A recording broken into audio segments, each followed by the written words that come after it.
Allahu Akbar, Allahu Akbar, Allahu Akbar, walillahil hamd. Tentu tidak ada orang yang beriman yang tidak mengharapkan keuntungan dengan perjumpaan dengan bulan Ramadan yang sebulan penuh. Orang-orang yang beriman ketika keluar dari bulan Ramadan, dia akan keluar dengan membawa keberkahan, dia akan keluar dengan membawa kesuksesan, dia keluar dengan membawa peningkatan imannya, dan Allah Ta'ala berikan orang-orang yang beriman itu gelar sebagai orang-orang yang bertakwa kepada Allah Subhanahu wa Ta'ala. Namun tidak semua orang yang sudah berjumpa dengan bulan Ramadan itu menjadi orang yang sukses. Tidak semua orang yang berjumpa dengan bulan Ramadan menjadi orang yang bertakwa.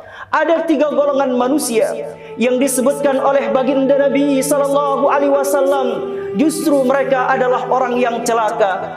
Ragima anfu rajulin dzukirtu indahu falam yusalli alayya. Orang yang celaka adalah orang yang apabila ia mendengarkan nama baginda Nabi sallallahu alaihi wasallam disebutkan, namun ia tidak bersalawat untuk baginda Nabi sallallahu alaihi wasallam.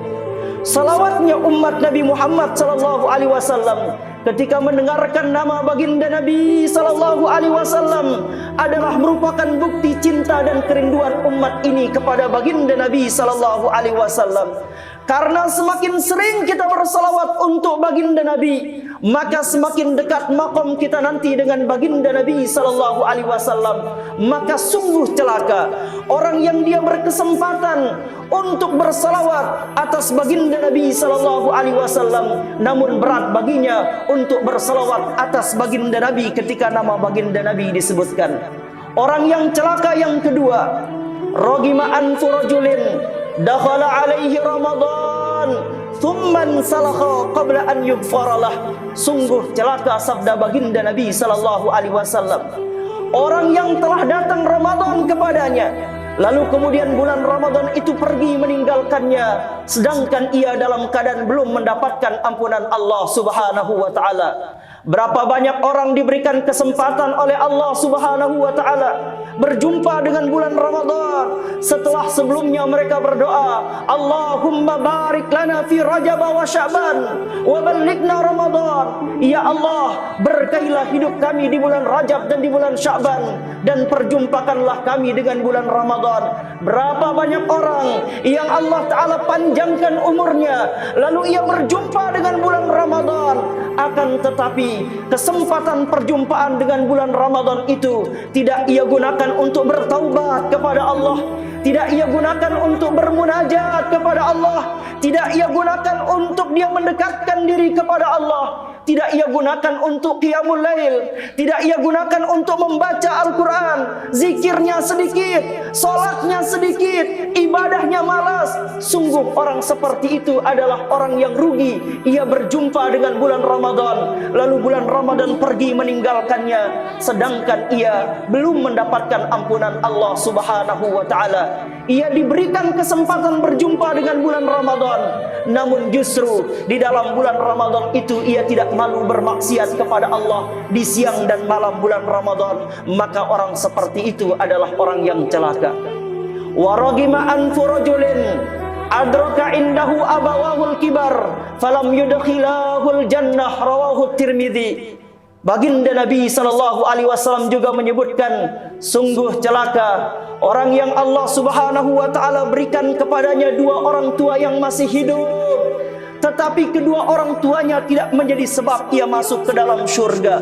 Sungguh-sungguh merupakan orang yang celaka, orang yang diberikan orang tuanya masih hidup, ia tidak mengabdi kepada orang tuanya, ia tidak berbakti kepada orang tuanya. Berapa banyak kata yang sudah kita ucapkan di hadapan orang tua kita yang menyakitkan hati orang tua kita.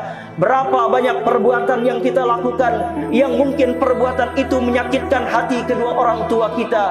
Sungguh-sungguh celaka orang yang diberikan kedua orang tua yang masih hidup di dunia, namun orang tuanya itu tidak menjadi sebab ia dimasukkan oleh Allah Ta'ala ke dalam surga. Celaka orang yang dia memiliki orang tua namun ia sakiti orang tuanya. Celaka orang yang memiliki kedua orang tua tetapi ia tidak mampu membahagiakan orang tuanya. Celaka orang yang memiliki orang tua yang orang tuanya lebih banyak menangis daripada bahagia karena perbuatannya. Sungguh-sungguh celaka orang yang memiliki orang tua lalu orang tuanya menyesal memiliki anak seperti itu. Sungguh-sungguh benar-benar kecelakaan bagi mereka yang tidak berbakti kepada kedua orang tuanya. Padahal dalam satu riwayat disebutkan tentang kisah bagaimana seorang Uwais Al-Qarni, dia adalah orang yang dari kecil dilahirkan dalam keadaan miskin. Dia dilahirkan dalam keadaan cacat, tubuhnya belang. Namun kemudian ia mampu menunjukkan kebaktiannya kepada orang tuanya. Harta tidak ia miliki. Dia hanya memiliki satu orang tua saja. Ia memiliki seorang ibu dan ibunya dalam keadaan lumpuh. Suatu ketika ibunya Uwais Al-Qarni berpesan kepada Uwais Al-Qarni, "Wahai anandaku, rasa-rasanya aku akan segera berpulang ke haribaan Allah." Ibu punya satu permintaan. Ibu pengen dibawa ke Baitullah agar ibu dapat melaksanakan ibadah haji. Uwais Al-Qarni tidak mengatakan tidak. Bayangkan, untuk berangkat melaksanakan ibadah haji dibutuhkan kendaraan, dibutuhkan bekal yang banyak. Namun Uwais Al-Qarni mengatakan iya kepada ibundanya dalam keadaan Uwais Al-Qarni tidak punya apa-apa. Lalu Uwais Al-Qarni mengumpulkan receh. Dari receh itu kemudian Uwais Al-Qarni membelikan seekor anak kambing. Lalu anak kambing itu ia bawa dari rumahnya setiap hari ke atas bukit, lalu dibawa pulang kembali ke rumahnya. Setiap hari Uwais Al-Qarni selama 8 bulan turun naik bukit membawa seekor anak kambing, sampai anak kambing itu menjadi tumbuh besar di atas, di dalam dekapannya Uwais Al-Qarni. Semua penduduk mengira Uwais Al-Qarni sudah gila. Namun ternyata Uwais Al-Qarni sedang berlatih. Ia berlatih untuk menggendong anak kambing itu yang ternyata setelah 8 bulan beratnya mencapai 100 kg. Uwais Al-Qarni berlatih karena ia berniat untuk membawa ibunya berangkat ke Baitullah dengan cara digendong. Jarak antara Yaman dengan Mekah 1119 km, sementara keliling Pulau Lombok ini 226.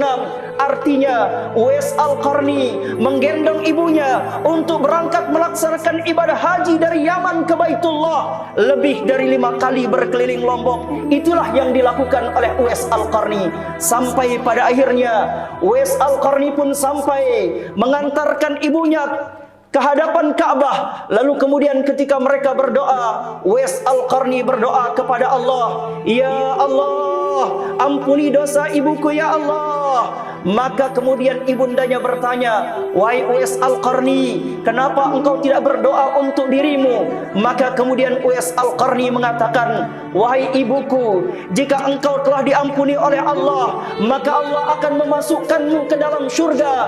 Maka ridhamu dengan engkau masuk ke dalam syurga itu akan menjadi pengampunan bagiku." Begitulah pengabdian Uwais Al-Qarni kepada ibundanya yang tercinta, sampai-sampai menjadikan Uwais Al-Qarni sebagai salah seorang yang dikabulkan doanya oleh Allah. Sampai-sampai Uwais Al-Qarni menjadi wali masturnya Allah Subhanahu wa taala. Majhulun fil ardi masyhurun fis sama.